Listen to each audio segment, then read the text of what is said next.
മോളെ അമ്മയുടെ അമ്മ കടയിലേക്ക് സാധനം വാങ്ങാൻ പോയതാ. എപ്പോ വരും? ഹാ വന്നല്ലോ. 1-2 പ്രാവശ്യം വിളിച്ചിരുന്നു, കണ്ടില്ലായിരുന്നോ? മോനെ, ഞാൻ നാളെ പൈസ കൊണ്ടുവന്നരാന്ന് വിചാരിച്ചിരിക്കണം. നാളെ ഉണ്ട് തള്ള പൈസ വാങ്ങി നക്കിയിട്ട് ന്യായം പറയാൻ. അച്ഛൻ മരിക്കണതിന് മുന്നേ കണക്കൊക്കെ തീർത്തതാണല്ലോ, ഇപ്പൊ ഓരോ കള്ളക്കണക്കായിട്ട് വരിക. പെണ്ണല്ലേ വിചാരിച്ച് ഇത്ര നാള് ക്ഷമിച്ചത്, ഇനി ചലിച്ച പേരടക്കം കത്തിക്കും. മോനെ, ഇവിടുന്ന് പ്രശ്നമൊന്നും ഉണ്ടാക്കല. നാളെ ഞാൻ പൈസ വീട്ടിൽ എത്തിക്കാം. നാളത്തെ ഒരു ദിവസം കൂടി സൈമൺ നോക്കും. ഓണത്തിനുള്ള സൈമന്റെ പൈസ ഉണ്ടാക്കിയിട്ട് മതി വേണം.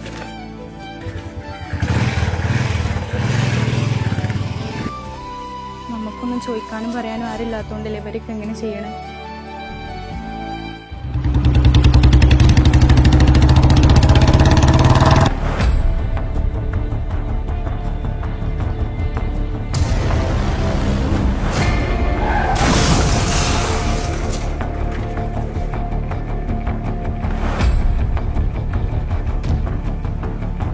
നീ ഏതാടാ?